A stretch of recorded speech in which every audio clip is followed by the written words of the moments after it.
はい、前回に引き続き棋譜並べをしていきたいと思います。今回は、同じ中国戦ですね。中国戦の黒がジャン・イーフォンさんと白が福井信弘六段です。よろしくお願いします。で、早速なんですけど、これね、今回は戦型がね、結構メジャーな形でして、1、2、3、4、5となりました。この戦型、過去に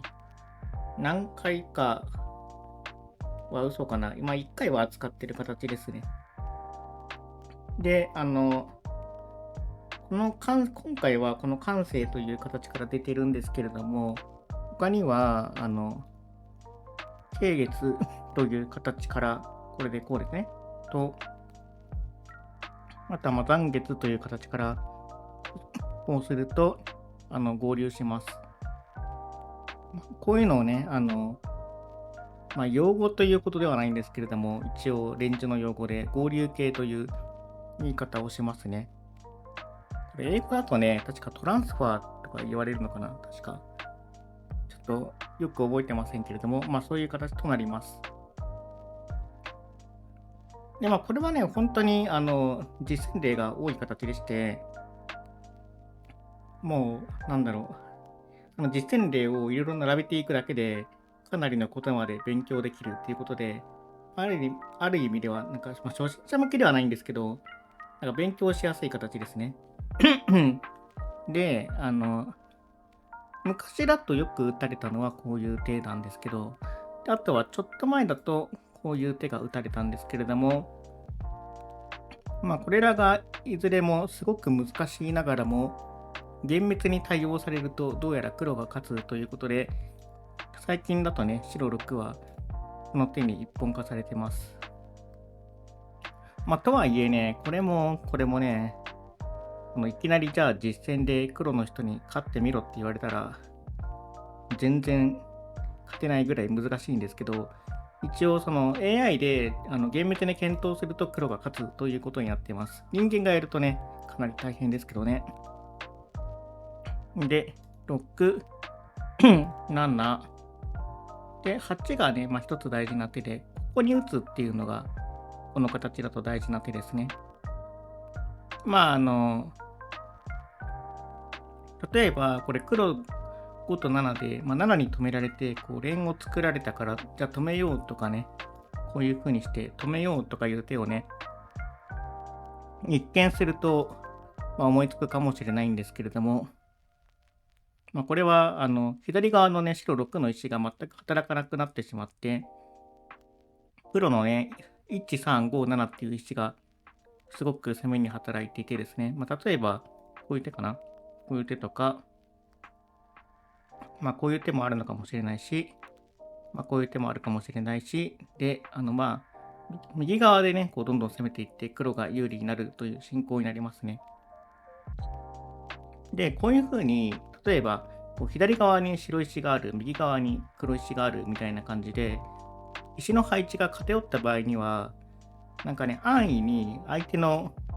石の近くにね、次の手を打たないっていうのがね、結構レンジの大事な考え方っていうか、よくあるコツになりますね。こちらの石の働きをなるべく最大化させるというのがね、大事ですね。で、この形としましては、昔はね、これがすごく多くて、ほぼこの一手みたいな感じで打たれてたんですけれども、現代だとね、ほぼ消滅しました。っていうのは、こうなって、こうなって、こうして、こうして、これ、詳細な理屈を話すとね、長いので、ちょっと駆け足でいきますけれども、こうなって、この時に、白からの対応がね、難しいということで、現代だとね、黒がかなり有利とされています。これが万端違いで、狂月とかね、水月から出る形があるんですけれども、こちらの万端違いではね、この形でも、あの、白がかなりやれるというか、いい勝負ですね。いい勝負ぐらいにやれるということでね、そちらの万端ではね、よく打たれるんですけれども、で、そっちの番タの話までするとね、多分その形の説明だけで1時間コースなので、この手順について今回は深入りしませんが、参考までに、どういう手順がこの形だと有望とされていて、今なんで打たれないかっていうのを軽く並べますと、こうなって、こうなって、こうしてくるんですね。で、この時に、3は引いた方に止めようっていう格言があるので、こうしてしまいがちなんですけれども、こういうことをすると、飛び音を打って、こうして、こうなって、こうして、こういう風に、止めておいてね、右側ですごくね、猛攻があって、で、例えば、こういう風に止めますと、3引いて、止めさせて、飛び石を打ちまして、止めて、打って、打って、打って、こうね、四式にするというようなね、狙い筋がありまして、こういう風にね、右側に攻めることができれば、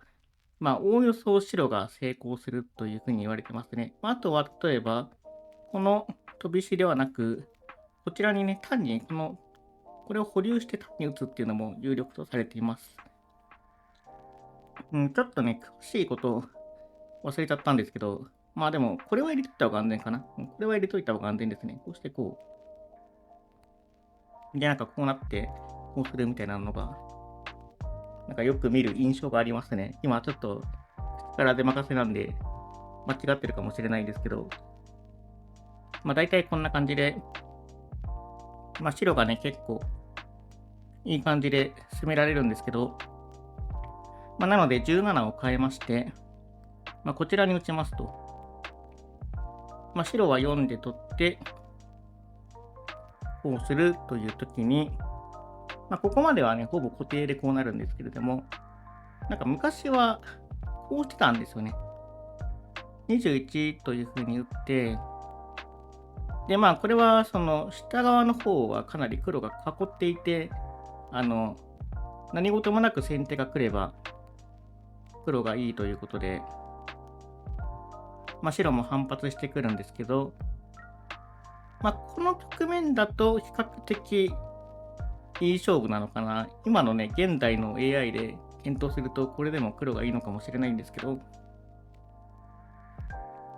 これだったらいい勝負なんですけど、こちらのね、透かし止めではなくてね、こうすると、黒の方が勝ちやすいっていう風にどうやら言われてるみたいですね。これ多分どういうことかっていうと、私、これなんでこっちだと良くて、これがあんま良くないのかっていうのが分かってないんですけど、本当は。今パッと考えたことを言いますと、これだとこういう風に止めたときに、4から3で、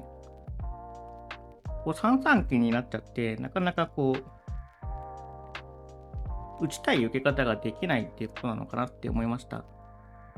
で仮にこういう手だったら、この20と22の連を使えるし、この点先もフリーだし、この23自体が特に何があるわけでもないので、まだフリーで次の受けをできますということで、これはね、白もそこそこやれる展開なんですけど、こうなると多分、これにこうされちゃうってことなのかな。で、下の方のね、手は、例えばこういう風にね、24で止めても、おとなしく25とかでね、受けておいて、白からね、有効打がないとすごい忙しいんですよね。黒はね、打ちたいところがいっぱいあって、例えばこうとか、こうとか、左側こうとか、右側はね、こうとかこうとかね、もういっぱいどこ打ってもいいですよ、みたいな感じで、黒は攻めることさえできれば有利みたいなところがあるんですけど、白は手が作れないと大変で、この21に対して有効打がないというふうに言われています。というか、AI の検討をさせても確か有効打がなかった気がします。というわけで、現代だと、この白8はほぼ消えたと言ってもいいくらい打たれないんですけど、というわけでこちらになりますね。で、こちらの打ったときは、今の評価では結構引き分けになりやすい。あの、現代のレンジは、そもそも引き分けになりやすいって言われてるんですけれども、その中でもなかなか引き分けになりやすい形の一つとして、知られてますかね。で、黒からの選択肢は、主に2通りありまして、黒7とね、黒9か。9と、ここに、普通に止めておくっていう手と、あとは飛び3から一暴れしますよという、こういう感じで、手がありまして、この飛び3の進行を選ぶと、どんどん飛び3から3っていう風に打つのをね、見てお分かりのように、比較的一本道系の進行になります。対して、こちらだと、こうなって、こうなって、こういうのが多いんですけれども、例えばこの時に、こうであるとか、一回飛び3をするとか、分岐がございまして、これでしたら、どっちがいいっていうわけじゃないんですけど、比較的手広い進行になりやすいと言われてますね。で、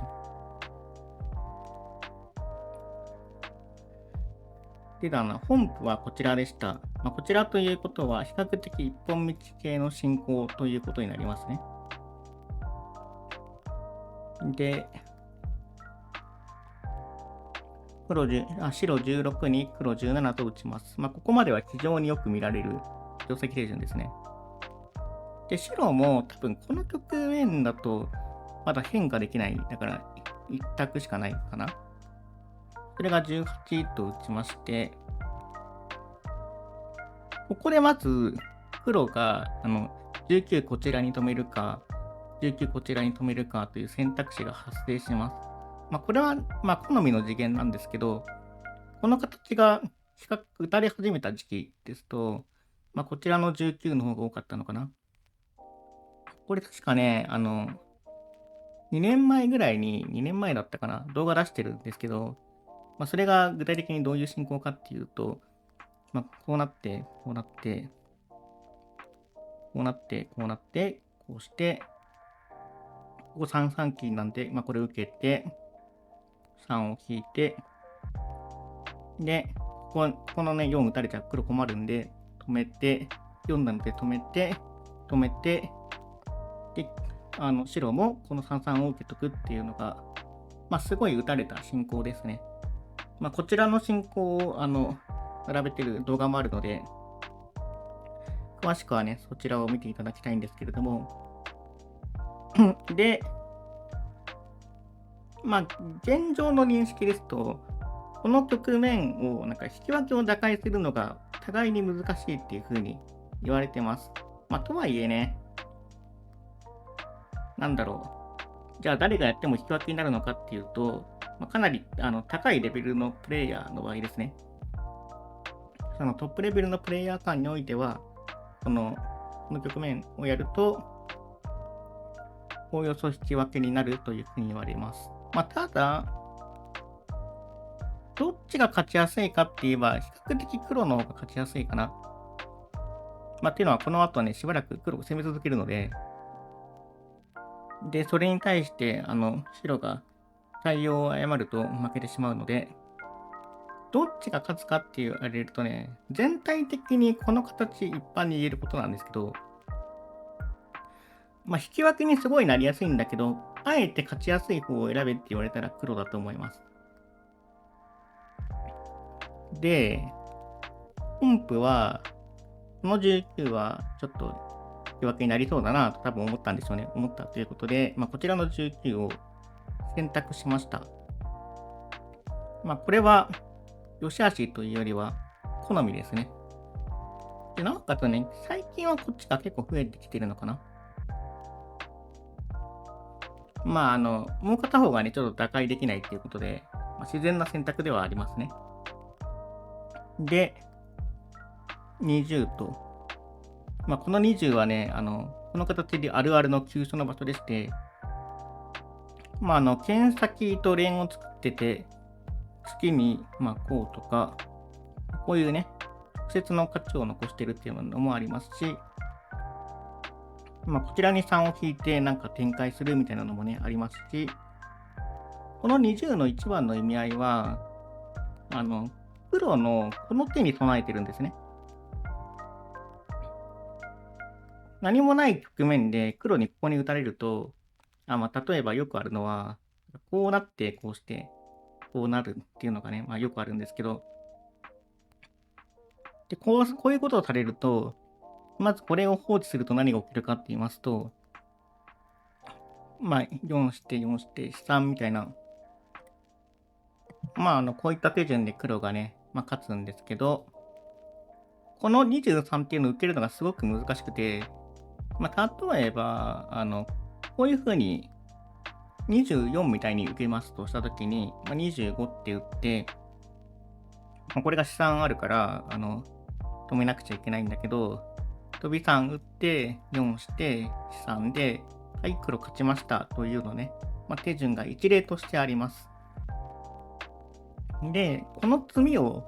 効果的に止めるときに、白は、なるべく一手使いたくない。例えば、こういう風、こういう風に、何もなくただ止めただけの手みたいなことをやりたくないということですね。こうしちゃうとなんでダメかっていうと、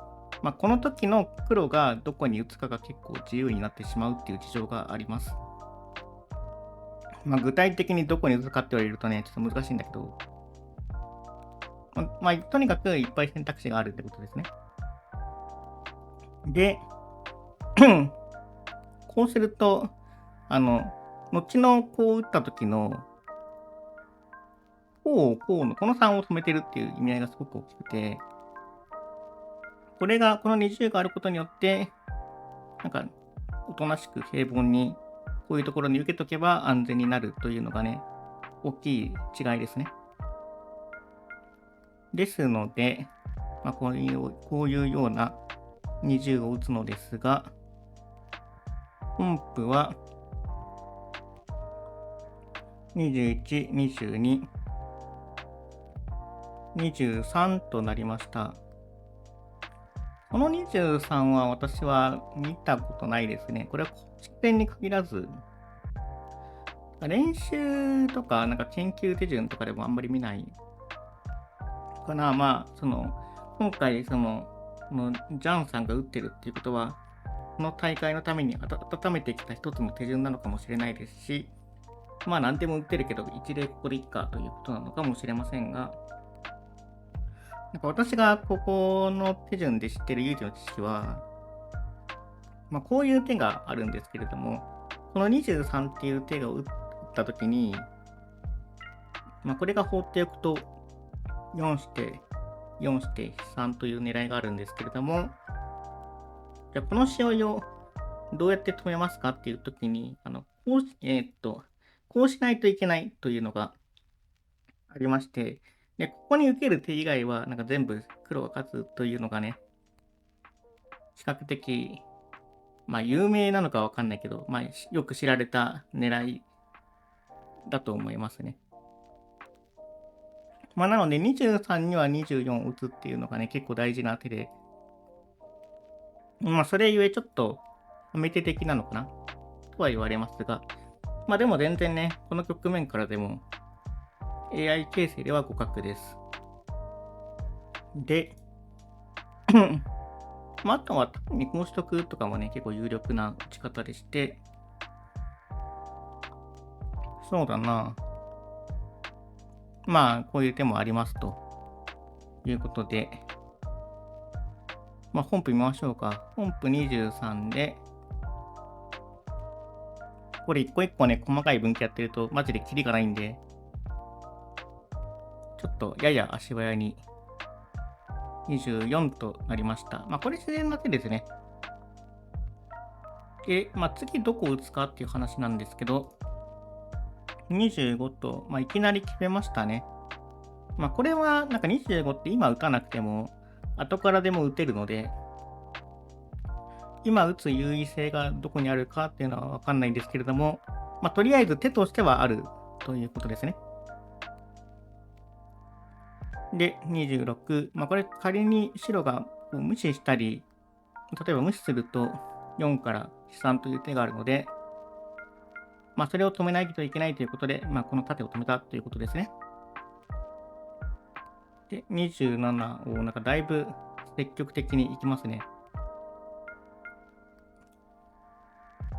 まあ、願望は、なんかね、こういう風にね、逆から止めて、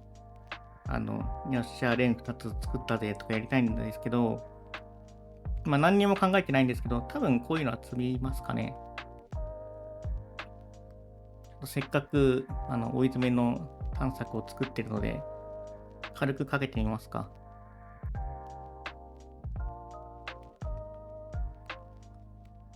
あ、勝ちましたね。なるほど。1、3と打って、まあ、以下積みのようです。ちょっと参考までに手順をちょっとだけ。あ、この4を強制できるっていうのがでかいんだな。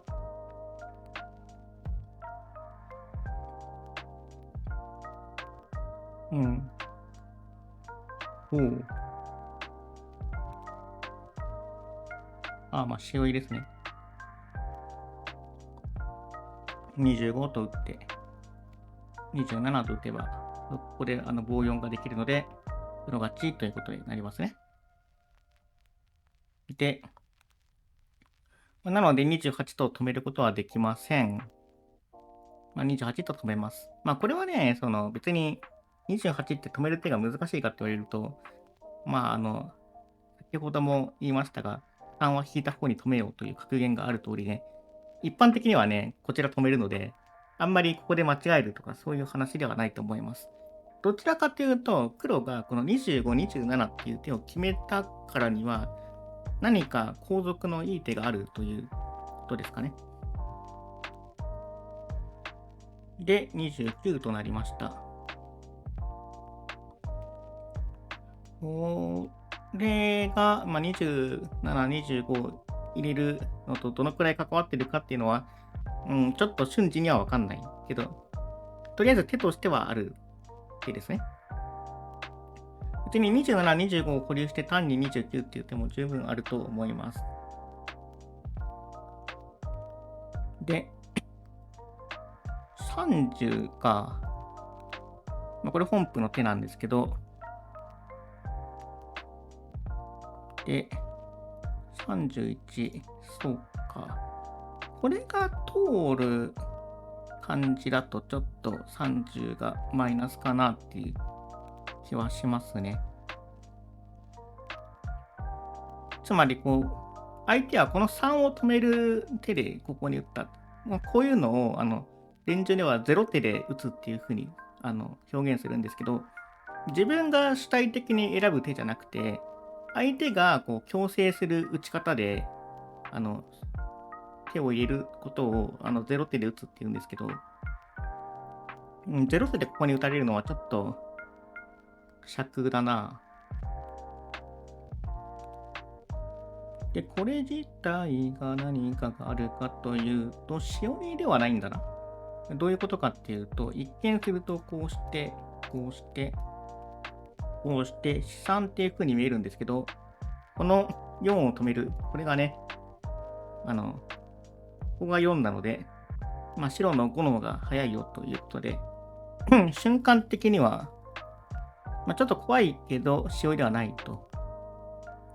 いうことで、こうなった時に、まあ、白はなんかアタックできるよっていうのが主張ですかね。で、32、34、35、36、37と、まあ、打ちまして、これはちょっと白勝ちはなさそうだな。となると、まあ、受けに行くのか。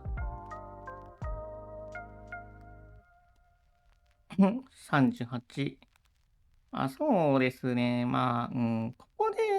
そうだな、手戻すんだったら、ちょっと30は変えたかったかもな。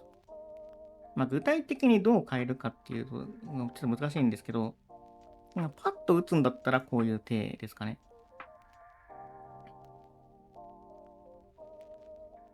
これは、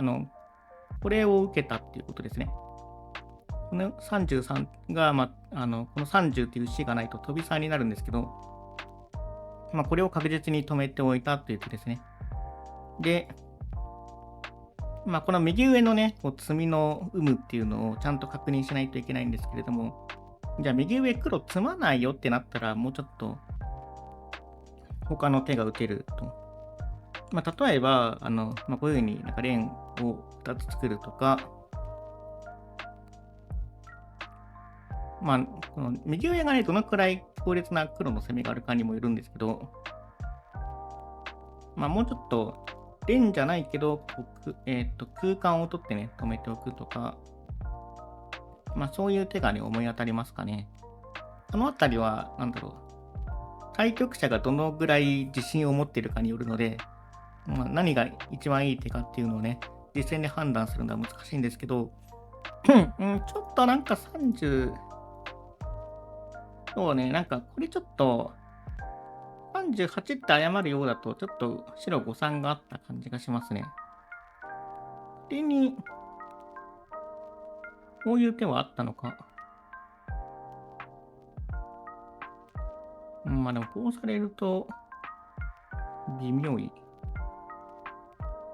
これだったら勝ちなのか。こうして、これで勝ちなのか。なので、こうされる。これで勝てないと見た可能性は大いにありっていうのは28と34がね、ここがね、横が3にならないんで、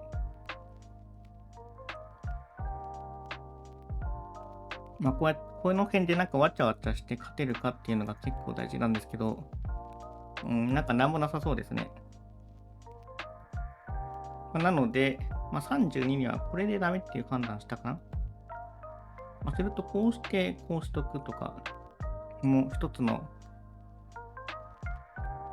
判断材料としてはあるんですけど、これどうすんだろう。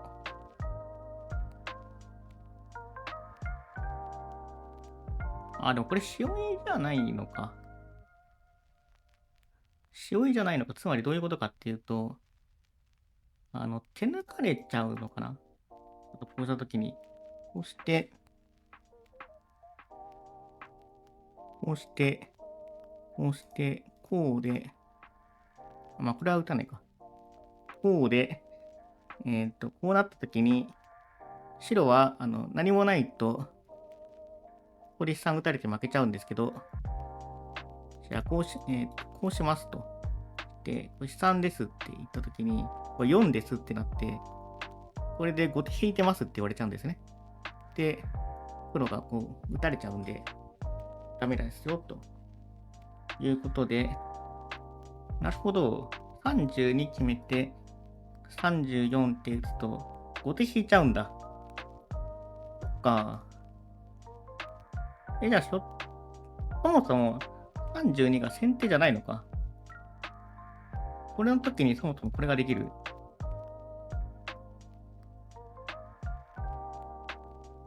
一応確認。そうですね。そっか。それちょっとちょっと誤算あったように見えるな。この形で右上を収められちゃうのはちょっと不本意な気がしますね。白としては。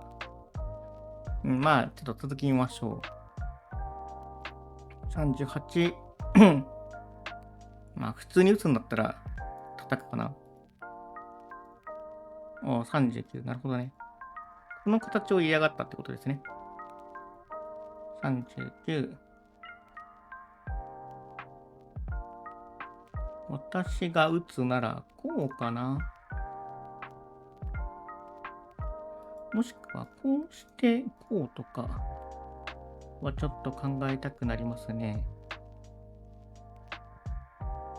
若干怖いのかな、こういうの、こうやってこうとかが。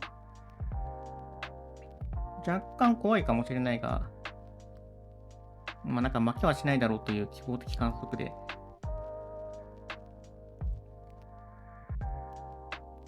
こういう手を打つと、打ってなんで、4が当たるんだけど、4で返せるから勝ちみたいな。なんか、ここ伸びて、こういう手はちょっと考えてみたいですね。まあ、冷静にこういう風に止められたときに、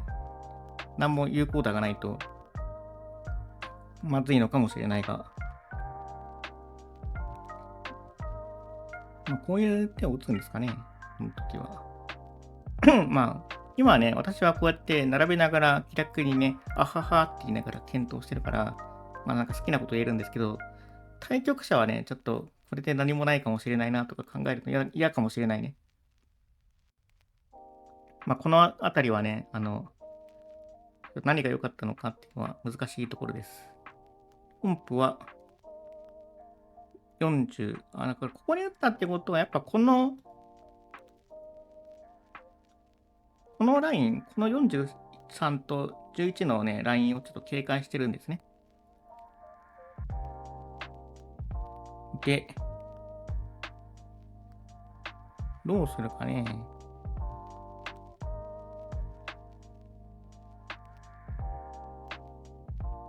飛び地しちゃって、こうする。あるいは単にこうする。いずれにせよ、こう強制できそうみたいな希望的観測。まあ、単にこう止めるのもまあまあ、あるっちゃあるけど、これこうされるのがちょっと個人的に不満ですね。なんか41って攻めてるようだけど、42ってなんか反撃されちゃってるっていうのと、あとこの左側で攻める進行になった時に、白のね、この剣先がちょっと防御にすごく効いてそうな気がするんで、これ口から出任せです。なんだろう、読んで正確に考えて、あ、こうだなって言ってるんじゃなくて、なんとなくそういう感じがするっていう話なので、精度は皆さんの各自の環境で検討していただきたいんですけど、で、あとね、こういう手打たれると、例えば止めたとして、普通にこういうふうにね、こう止めておかれると、何も黒に残りにくいっていうことで、現実的にはこういう手打つのかな。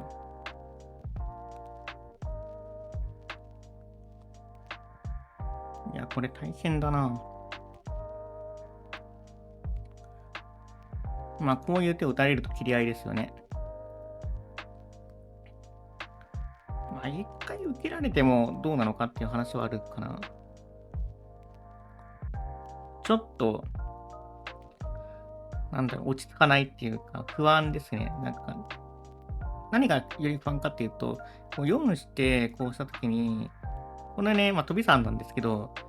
こうやって、腐らせることができるんですね。で、これ、腐らせるってことは、つまり、この飛び3じゃないよって言われて、なんかこっち側に打ちますよって言われて、こうなって、こうなって、はい、白勝ちました、みたいな、こう展開があり得るので、なんかやっぱ40に打たれるの気が済まないね、黒は。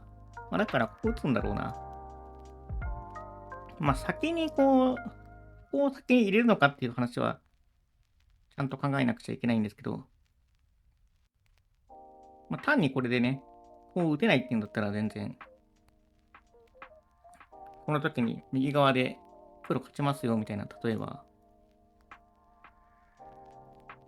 こういう感じで打ってって、白に特別に何もなければ、打って、資産ですと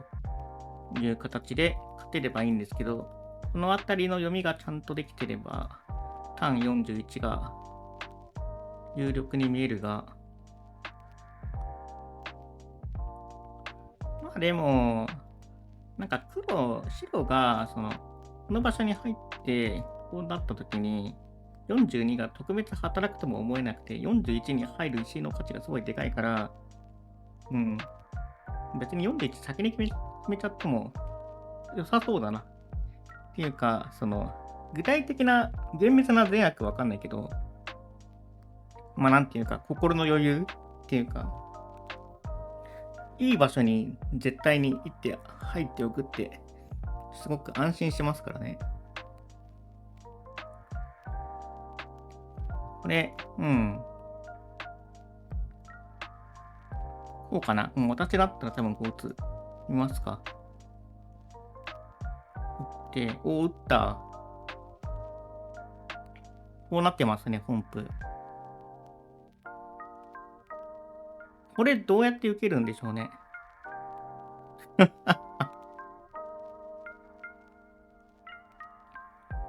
これ、これはちょっとなんとなくやりたくないから、これ、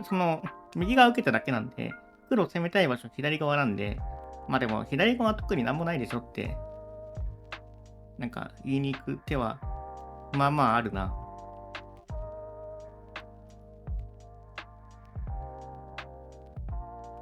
うん、あるから、まあちょっとね、なんか精神的にかなり怖いんだけど、なんか例えばこうしてこうとか、あとは単にこうとかが結構気になる手ですね。うん、怖いから、ちょっと、どうなんだろうね。44気進まない。こういう手が攻めてできればいいのかもしれないけど、これあんま変わってない。こうして、あんま変わってないですね。というわけで、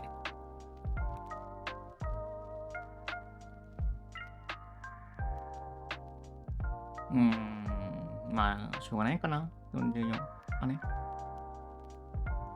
打ちたくないけどね。またなんかこういうところからなんかね、ネチネチ、ネチネチっていう言い方良くないな。良くないけど、こう、なんか、こう左側にね、こう引っ張ってこられると、なんか、負けないかもしれないけど、大変そうなんで、まあ、直接手だったら、なんかこうして、こうが、まあ、よくある手筋で、まあ、これでも全然負けはしないのかもしれないけど、ちょっとなんか、負けてたら嫌だなっていうのと、これもなんか、まあ負けはしないかもしれないけど、なんか間違えそうで嫌だなみたいな感じなんで、ちょっと白の手が困ってるかもしれない。次の手見ましょうか。44、ここですね。まあこれはつまり折衷案ですね、多分。これだとちょっと耐えられそうにないんで、せめて少しでも左側に効くように。で、45、46、47。これこうしたんだ。これやだよね。やだよね。これどうすんだろうね。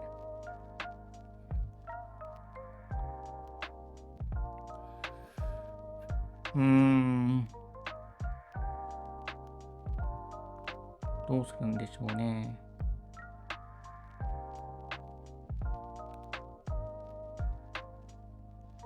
どうしようか。パッて受けるならこうかな。まあ、これ、なんだろう。なんか、祈りみたいなところあるんですけど、あの、つまり、なんか、ここの石入って、これがなんか受けに効いててください、お願いしますみたいな手なんですけど、なんかこれが一番耐えられそうわかんないけど、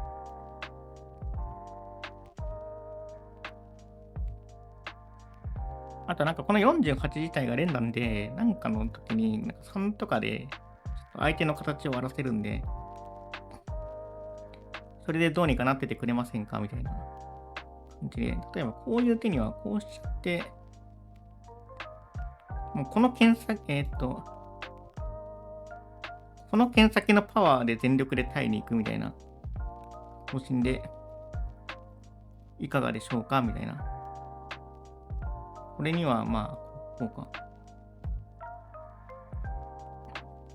いや、でも怖いんか、これ。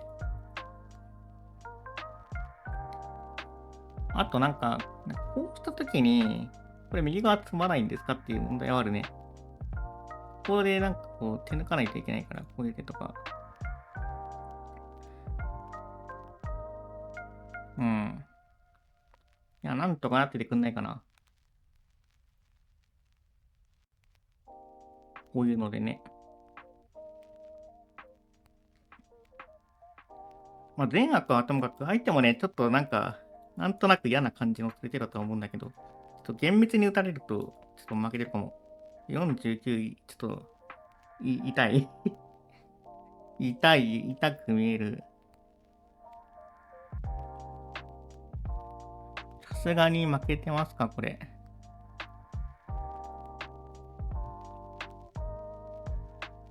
いや、負けてるよね。こういうの大体。ここに打たれるもんな。で、次3だから、こうなって止めるしかないんだけど、打って3みたいな感じで。うん、負けするか。まあ、こうしたときに、こうして、なんかこうとかで耐えられませんかみたいな説はちょっとあるんですけど、ほんと打たれたら負けそうな感じですね。だから、こういう手もまああるっちゃあるんですけど、うん、めっちゃ心もたないな。なんか多分ダメなんだろうな、こういうの。48ダメですか。まあ、だったら、なんか相手の打ちたいところに打てで、まあこういう手とかなんだけど、こうして、このくらいでも、激痛かもしれない。ちょっとわかんないですね。次の手見ましょう。ああ、こう打ったんだ。ってことは、やっぱこれが嫌だったことなんだね、多分。うん。これは多分同じようなことを考えてる。はい。で、あ、こっちに引いた。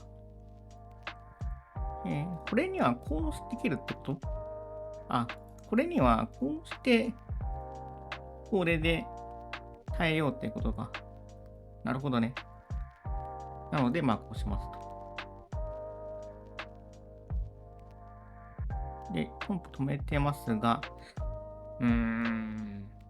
こう止めたいけどね、持たないと見たか。難しいですね。で、11、13。これちょっと、受けるの大変そう。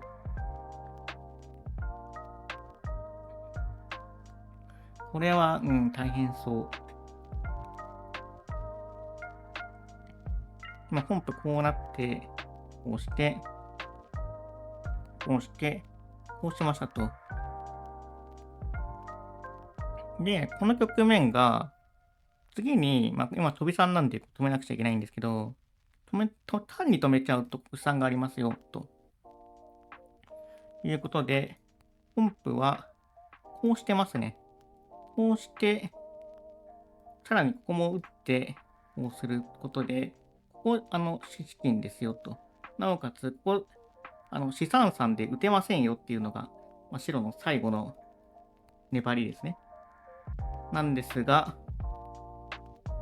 本譜は飛び石を打たれまして、これは典型的な金手を解除するテクニックでよく出てきます。で、ここに石を入れさせたことで、ここに改めて資産が打てるので、この局面で白が投了となりました。いやー、そっか。うん。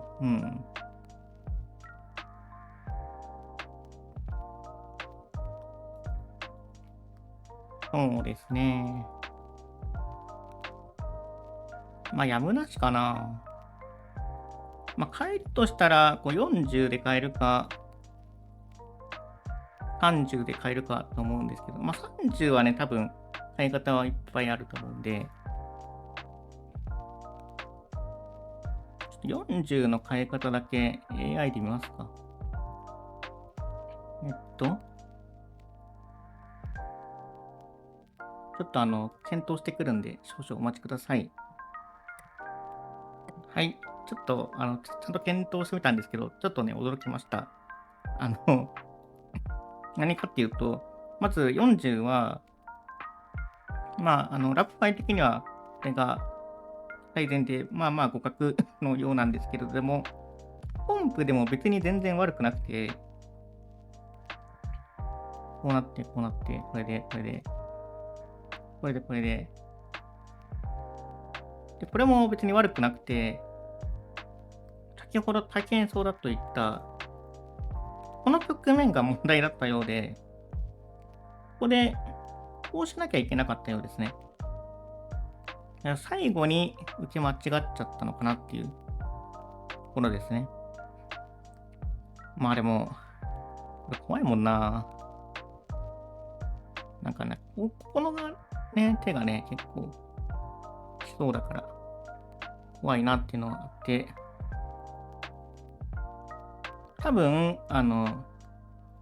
レンジプレイヤーの本能として、こういうなんか十字型っていうんですけど、この形が嫌で、こうしたんだと思うんですけど、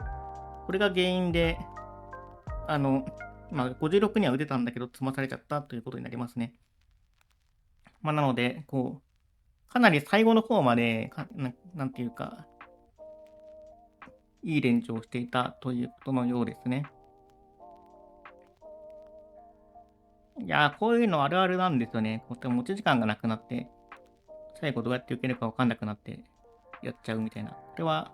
ちょっと悔しい負け方でしたね。白の福井さんとしましては。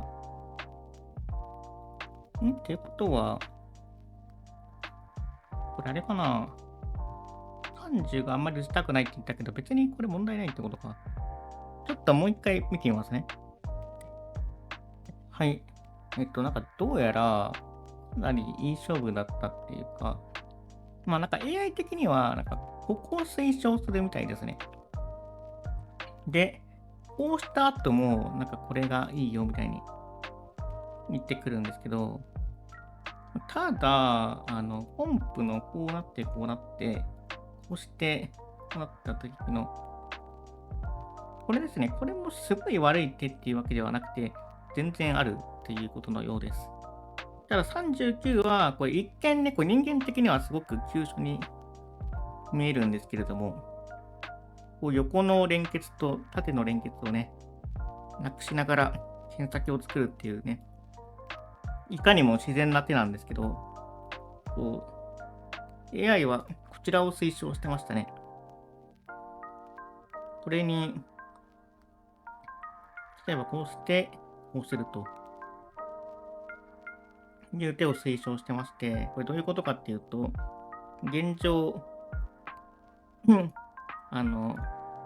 こに資産があるんですけど、これを止めると、4で3ですと。じゃあ、これ全然ダメなんですかっていうことを言うと、別になんかここの4とか、この4を使って、こちら側を受けておけば、全然勝負系ということのようです。ただ実践的にはちょっと、なんか、黒の方が勝ちやすいかもしれないね。そもそも44っていう規模をひらめかないといけないから、あと連と剣先を全部ね、受けに使っちゃってるんで、黒が一方的に攻められる展開になって、実戦的にはね、大変かもしれないですね。進行にされたら。ただ、数値では互角のようです。いやー、だから、引き分けになりやすいって言われてたけど、本当になんか最初から最後の、なんか、本当の敗着までほぼ互角をずっと推移してたってことになるのかな。でも、レンジって、形勢互角でも1手間違えるとすぐ負けるみたいなことがあるんで、そのあたり結構難しいんですけど、うん。いや、なんというか、見応えがある対局でしたね。というわけで、本日は、黒、ジャン・イーフォンさんと白、福井信弘さんの対局を見てまいりました。またね、引き続き、このチーム世界選手権の動画を上げていきたいと思います。本日はご視聴いただきありがとうございました。